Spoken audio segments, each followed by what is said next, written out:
जिंदगी का सफर सफर ना हो, जिंदगी का सफर सफर ना हो, रह गुजर हो कोई गुजर ना हो।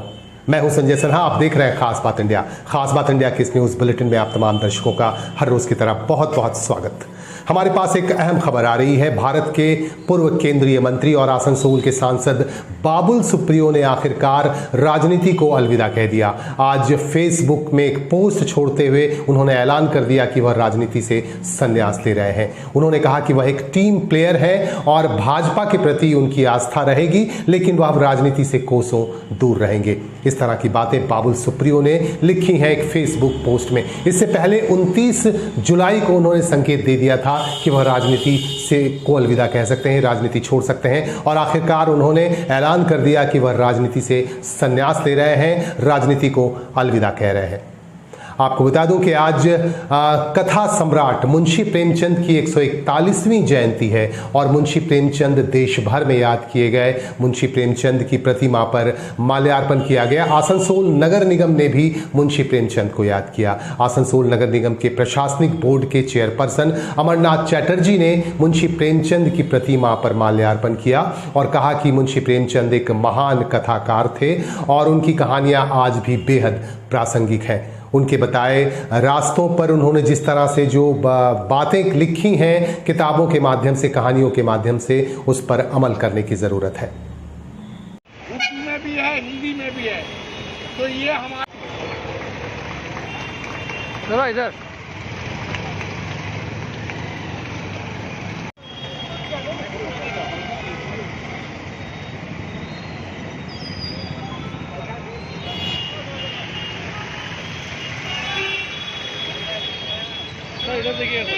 জন্মদিন এই উপলক্ষে আমরা এখানে উপস্থিত হয়েছি। তো এই সমস্ত মনীষীদের আমাদের রাজ্যের মাননীয় মুখ্যমন্ত্রী বলেছেন যে এই সমস্ত মনীষীদের জন্মদিন, মৃত্যুদিন এবং তাদের জীবনী আমরা যত পর্যালোচনা করতে পারবো আমরা তত সমাজকে সমৃদ্ধ করতে পারবো। তো আজকে আমাদের তার নির্দেশ অনুযায়ী সারা পশ্চিমবঙ্গে বিভিন্ন প্রান্তে, বিভিন্ন জায়গায়, বিভিন্ন পার্টি অফিসে, বিভিন্ন প্রশাসনিক সংস্থায় আজকে এই অনুষ্ঠানগুলো হচ্ছে। আমরা ওনার প্রতি শ্রদ্ধা জানাতে পেরে আসানসোল মিউনিসিপ্যাল কর্পোরেশন গৌরবান্বিত মনে করে, কারণ ওনার যে লেখনী, সেই লেখনীর মধ্যে সমাজ জাগৃত হয়েছিল তৎকালীন, এবং সেই লেখনী আজও মানুষ পড়ে অনুপ্রাণিত হয়। সেই অনুপ্রেরণার মধ্যেখান দিয়ে নতুন সমাজের ভাবনা হয়, যেটা আজকে নতুনভাবে মানুষ ভাবতে চলেছে। তো নতুনভাবে আমরা সমাজ তৈরি করবার জন্য আমরা মানুষের কাছে আহ্বান করি এই সমস্ত মনীষীদের, প্রেমচাঁদ মুন্সির মতন মনীষীদের সম্মানের মধ্যেখান দিয়ে আমরা আরও সমৃদ্ধ হই। झारखंड के निरसा इलाके से हमारे पास एक खबर आ रही है। निरसा के पांडेडीह टोला में भूधसान की घटनाएं लगातार घटती रहती हैं। जब भी बारिश होती है यहाँ भूधसान की घटना घटती है। ये ईस्टर्न कोलफील्ड्स लिमिटेड का इलाका है। बताया जाता है कि यहाँ पे खदान हुआ करता था और खदान को बंद करने के बाद यहाँ एक मोहल्ला बसा दिया गया, जिसे आज पांडेडीह टोला के नाम से जाना जाता है। और पांडेडीह टोला में जब भी बारिश होती है यहाँ भूधसान की घटना घटती है। बारिश होते ही यहाँ परेशानी शुरू हो जाती है आसपास के लोगों को। इस वजह से हर पल डर का माहौल बना रहता है। इस संदर्भ में हमारे संवाददाता ने इलाके के एक निवासी बीशू पांडे से बात की। बीशू पांडे ने बताया कि बहुत साल पहले यहाँ खदान हुआ करता था और खदान के नीचे ठीक तरह से बालू भराई नहीं किए जाने की वजह से यहाँ धसान की घटनाएं लगातार घटती रहती हैं, जिसकी वजह से यहाँ के लोग खासे दहशत में रहते हैं। हमारे संवाददाता मलय गोप की एक खास रिपोर्ट।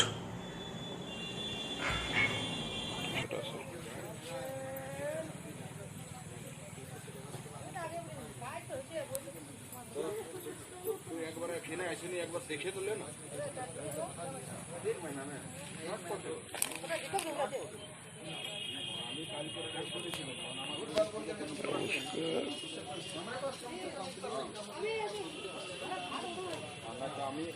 ऑफिस चली जाती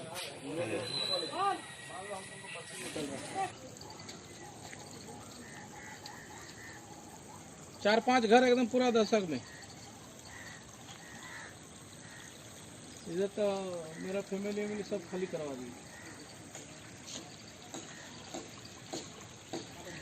প্রণাম। আমাদের অসুবিধা আছে, জল নদীতে বাড়াই যাওয়ার থেকে খুব খাদান থেকে জল বইছে, আমরা রাতের বেলা ঘুমাতে পারছি না। আমাদের কিছু ব্যবস্থা করো, না হলে আমরা সব হয়ে যাবে হবে। সরকার এসিএলের খাদান বটে, এটা কোনো উপায় করতেই হবে, না করলে উপায় নেই আমাদের। তাহলে আমাদের ঘর দুয়ার সব কিছু চলে যাবে, আর কিছু নাই। গরিব মানুষ, আমরা অনেক কষ্ট করে ঘর করেছি, কোথায় যাব আমরা? আমাদের জন্য জায়গা দেখা নাই, নিয়ে আমরা চলে যাব। পুরা গাঁটা একদম একদম নষ্ট হয়ে গেল, সব নষ্ট হয়ে যাবে। তাহলে কি করা যায় আপনারা বলুন, তাহলে উপায় করুন। अपना नाम? আমার নাম নমিতা দেবী।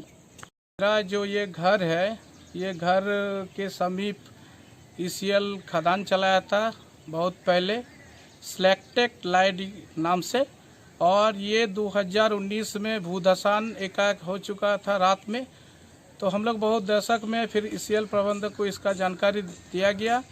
जानकारी देने के बाद ईसीएल प्रबंधक इसका भराई किया था, मगर ढंग से वो भराई नहीं हो पाया था, इसलिए इसकी जो मिट्टी है वो धीरे धीरे धंसते गया।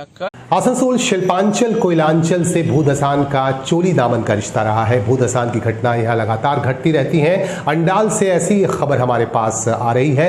अंडाल के काजोरा स्थित खास काजोरा इलाके में शुक्रवार की रात भूधसान की घटना घटी। ये घटना एग्जैक्ट 10 नंबर पीट में घटी, जहां आसपास काफी संख्या में ग्रामीण रहते हैं, लोग भी रहते हैं, लेकिन शुक्र है कोई भी हताहत नहीं हुआ और या किसी को भी नुकसान नहीं पहुंचा है। लेकिन लोग खासे दहशत में हैं। घटना की खबर पाकर श्रमिक नेता एचएमएस के नेता विष्णुदेव नोनिया भी यहां पहुंचे और उन्होंने इलाके के लोगों से मुलाकात की और ईस्टर्न कोलफील्ड्स लिमिटेड के अधिकारियों को इस बाबत बता दिया गया है। हमारे संवाददाता से बातचीत के क्रम में विष्णुदेव नोनिया ने बताया कि बालू की भराई ठीक तरह से नहीं होने के कारण इस तरह की घटना लगातार घटती है।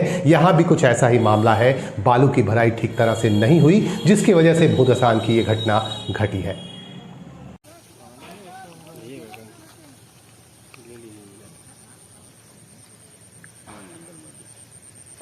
दिए हैं अंदर में।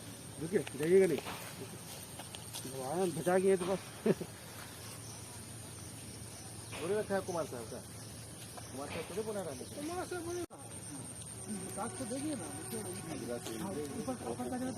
ऊपर अपर गजरा सब मशीन है, ये सब 100 फुट के नीचे। हाँ बहुत है। क्या करेगा, होगा ही कुछ करने के लिए। तीनों तुम ले लिया ना यहाँ पर, जाना सकता है।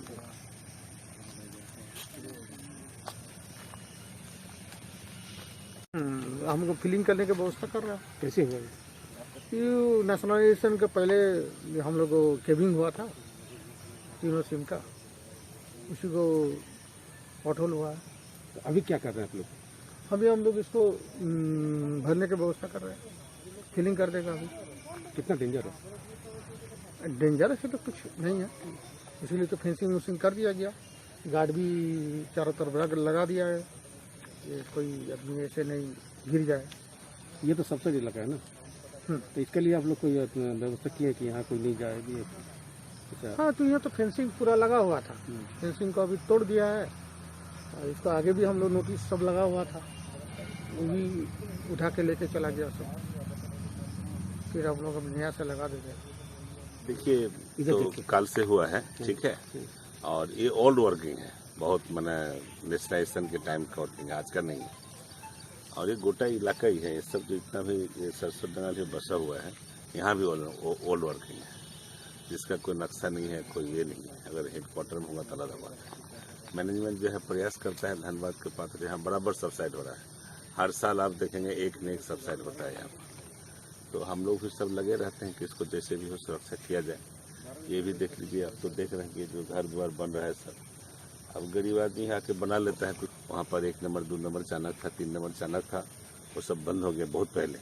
तो वही सबको वर्किंग है। इसी का आदमी लोग कोई आया हैं? इसी का आदमी लोग कोई आया देख गया? हाँ, सारे लोग देखे, एजेंट मैनेजर जितने भी सेफ्टी ऑफिसर, तमाम अधिकारी लोग देखे, एरिया सेफ्टी ऑफिसर। भरने के लिए ऑलरेडी ऑर्डर हो गया भरने के लिए, लेकिन अभी देख ही रहे गाड़ी जाने का रास्ता ही नहीं है। सूखने जैसे ही थोड़ा सा हल्का सूखेगा वैसे गाड़ी ढुक जाएगी, फिलिंग कर दिया जाएगा। आपका नाम? हाँ, मेरा नाम विष्णुदेव नोनिया है, हम एचएमएस से काजोरा के एरिया सेक्रेटरी हैं। कोलकाता से सीआईडी की टीम एक बार फिर से कुल्टी और बराकर इलाके में पहुंची और यहां के लोगों से पूछताछ की गई। आपको बता दूं कि बराकर फाड़ी में पुलिस हिरासत में मोहम्मद अरमान नामक एक युवक की मौत हो गई थी। इसके बाद काफी हंगामा मचा था और उसके परिजनों सहित इलाके के लोग खासे आक्रोशित थे। पुलिस की गाड़ियों में आग तक लगा दी गई थी। इस मामले को देखते हुए सीआईडी ने तफ्तीश शुरू कर दी है। इससे पहले भी सीआईडी की टीम यहां आई थी और आज एक बार फिर से इंस्पेक्टर अरूप सेन गुप्ता की देखरेख में यहां सीआईडी की टीम ने यहां के लोगों से पूछताछ की। बराकर फाड़ी और आसपास के इलाकों में जाकर वहां के लोगों से पूछताछ की और कुल्टी में भी कई जगहों पर पूछताछ की गई। आपको बता दूं कि बीसीसीएल के क्वार्टर में चोरी के मामले में मोहम्मद अरमान को बराकर पुलिस ने गिरफ्तार किया था और कहा जाता है कि पिटाई के दौरान फाड़ी में ही पुलिस हिरासत में मोहम्मद अरमान की मौत हो गई। इसके बाद कई अधिकारियों को बर्खास्त कर दिया गया। यहाँ के जो प्रभारी थे उन्हें भी बर्खास्त कर दिया गया और सिविक वॉलंटियर्स को भी बर्खास्त किया गया। 5 सिविक वॉलंटियर्स को बर्खास्त कर दिया गया और इसके बाद तहकीकात चल रही है। सीआईडी की टीम लगातार तहकीकात में लगी है और मोहम्मद अरमान जो मृतक है, मृतक के परिजनों से भी पूछताछ की जा रही है।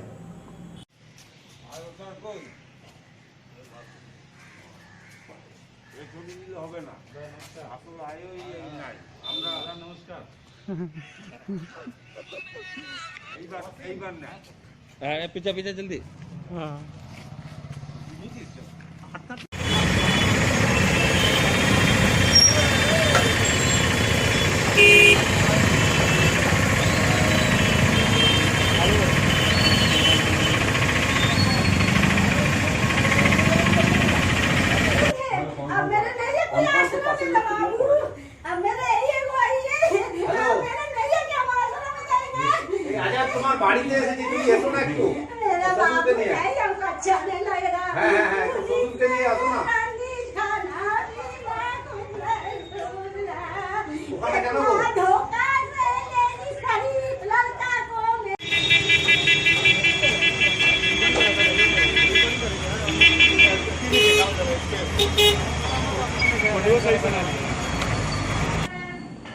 झारखंड के जामताड़ा जिले से हमारे पास खबर आ रही है। बेहद खास खबर है। हमारे संवाददाता गौतम ठाकुर ने यह खबर भेजी है। आपको बता दूं कि यहां 3 सेकंड में एक बाइक की डिक्की से तकरीबन 3 लाख रुपए और कीमती सोने और चांदी के आभूषण उड़ाने वाले एक गिरोह का आखिरकार पुलिस ने भंडाफोड़ किया, उद्भेदन कर दिया। आपको बता दूं कि चंद दिनों पहले यानी 26 जुलाई को जामताड़ा के सुभाष चौक पर एक बाइक खड़ी थी।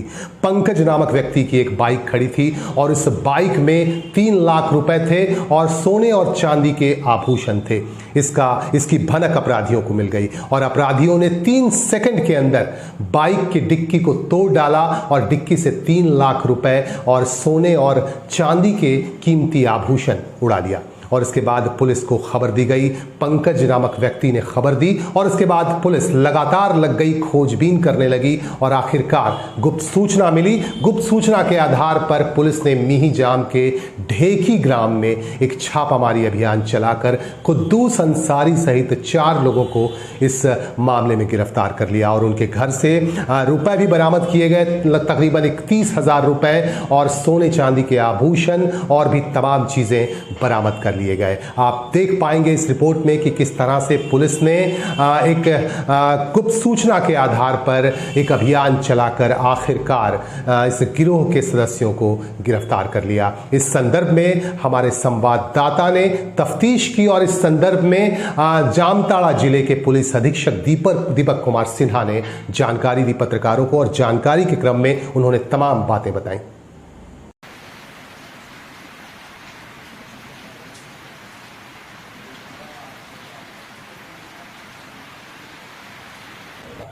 तो ये लोग मॉनिटर करता रहता है एक आदमी और इसी बीच में उस डिक्की को तोड़ करके पैसा निकाल देता है।